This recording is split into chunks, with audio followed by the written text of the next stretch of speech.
Okay, let's dive into this. Today, we are walking through an absolutely epic survival explainer.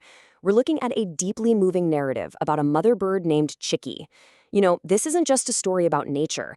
It's a profound look at the relentless, unstoppable force of a mother's instinct to protect her children against completely impossible odds. From literal storms to deadly predators and even an invisible microscopic threat, Chicky's fight for her children is going to keep you on the edge of your seat. So let's get started. To really understand the stakes here, we have to start at the very beginning, right with the desperate situation in Chicky's nest. I want you to picture the thoughts racing through her mind as she looks at her two young chicks, Chinku and Pinku. They are starving. They are crying out for food, and a massive torrential downpour has just begun outside. But leaving them hungry? That just isn't an option. She makes a vow that really anchors our entire explainer, to secure food, even if she doesn't survive the journey. She literally says to herself, I will bring something back, even if it costs my life. So Chicky ventures out into the brutal storm, commanding her chicks to stay hidden. Back in the nest, the chicks are experiencing rain for the very first time. It's a fascinating contrast. On one hand, we have Chinku, who is so innocent and curious, poking his head out and asking, is someone crying? And on the other hand, you've got Pinku, who is absolutely terrified, just cowering in the corner away from the booming thunder and the mysterious falling water. This perfectly highlights their extreme vulnerability, right? They're completely innocent to the brutal reality of the jungle storm raging all around them. Meanwhile, out in the storm, Chicky is really struggling. Her wings are soaked, and she's forced to take shelter next to Tony the parrot. And Tony shares a harrowing story that immediately dials up the tension. Get this, just yesterday, a mother pigeon left her nest in the rain. Minute 1, she's gone. By minute 10, a massive, silent black snake slithered up the branches. And by minute 15, before Tony's screams could summon any help at all, the snake had consumed the helpless chicks. When that mother pigeon returned, her world was destroyed. Tragedy in the jungle strikes exactly that fast.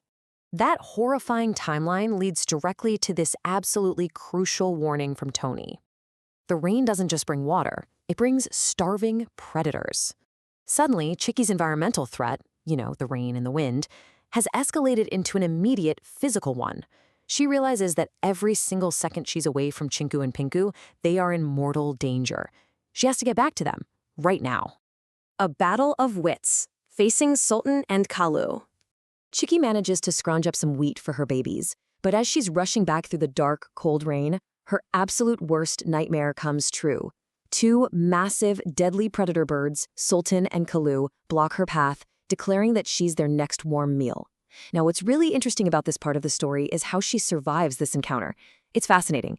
She obviously doesn't have the physical strength to fight them, so she uses sheer psychological warfare. Step 1, she flatters their massive egos. She tells them, you are both great hunters, but only the absolute strongest gets to eat me.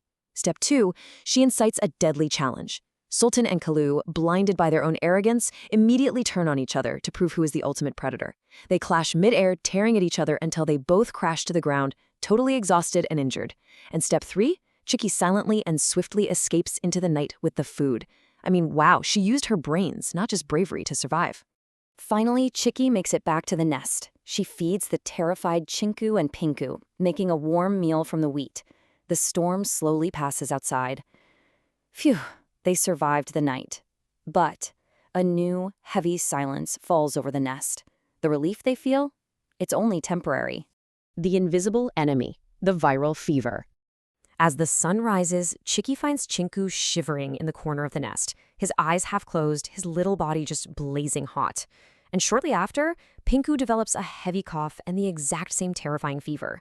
The stakes of Chicky's fight have suddenly shifted entirely. On one hand, we had the physical dangers. Chicky could hide from the storm, she could outsmart the hawks, she could physically put herself between a snake and her babies. But now she faces the viral fever. It's an invisible internal danger. A mother's wings, her sharp mind, her physical protection, they are completely useless against a microscopic virus burning her children from the inside out. She can't fight what she can't see. Desperate, Chicky flies back to Tony the parrot, who directs her to the other side of the jungle to find a doctor. She finds Dr. Chintu, a wise old rat doctor living in a burrow. He rushes back to the nest, examines the chicks, and delivers a truly grim diagnosis. It's not a normal fever. It's a severe viral infection. And worst of all, he notes that Chinku and Pinku have absolutely no strength left to fight it off. Chicky begs him for a guarantee that they'll live, and Dr. Chintu replies, I can give medicine, sister, not a miracle. Ugh, just imagine hearing that. When the body gives up, medicine fails. It's a moment of absolute, crushing helplessness. The doctor leaves, basically telling her that it's now entirely up to her motherly devotion and the will of the heavens. The silent peak, a mother's defiance. Chicky decides that if medicine isn't enough, she is going to demand a miracle herself. So she flies to a location known as the Silent Peak. Now, what is the Silent Peak exactly? Well, it's the highest tree in the entire jungle. It's a place totally untouched by predators, no eagles, no crows. It's considered a sacred space where every leaf, every breeze speaks the language of the universe. It's literally where the sky and the soul unite. Chicky arrives exhausted, trembling, but fueled by a fierce, undeniable hope. She closes her eyes, takes a deep breath, and shouts into the vastness of the sky. I haven't come to beg, I have come to fight. She acknowledges that she is just an ordinary, tiny bird, but declares that her motherly love is anything but ordinary. True bravery isn't just facing a hawk. It's standing up to the universe itself when absolutely every other option has failed. She looks up, her tiny body shaking, but her voice is strong enough to break stones. She demands an answer. If there is any justice in your rules, return my children. She tells the universe that if it lets her children die, the agonizing scream of a grieving mother will echo from this silent peak for generations to come. She's putting everything on the line. And this brilliantly illustrates the turning point of the entire story. The universe actually answers her. The very tree she is perched on begins to speak. A voice resonates around her, simply commanding her to go back, to return to her nest. Her heart is just pounding, but a strange, profound peace washes over her as she takes flight back home. Chicky lands back at the nest, and what she finds is nothing short of the miracle she demanded. The second she steps in, Chinku's eyes open and he asks for water. The blazing fever has completely vanished from both of them. By the very next morning, the chicks are standing at the edge of the nest, their eyes bright, declaring that they're ready to learn how to fly. Chicky's incredible fight against the storm, the predators, and the invisible illness has finally been won. We've seen Chicky battle literal forces of nature, outsmart deadly predators, and challenge the very fabric of the universe itself to save Chinku and Pinku. So I want to leave you with this provocative question. Where do the limits of a parent's protective instinct truly end? Based on Chicky's epic journey, it seems those limits simply don't exist. Thank you for joining me for this explainer. I really hope this story stays with you for a very long time.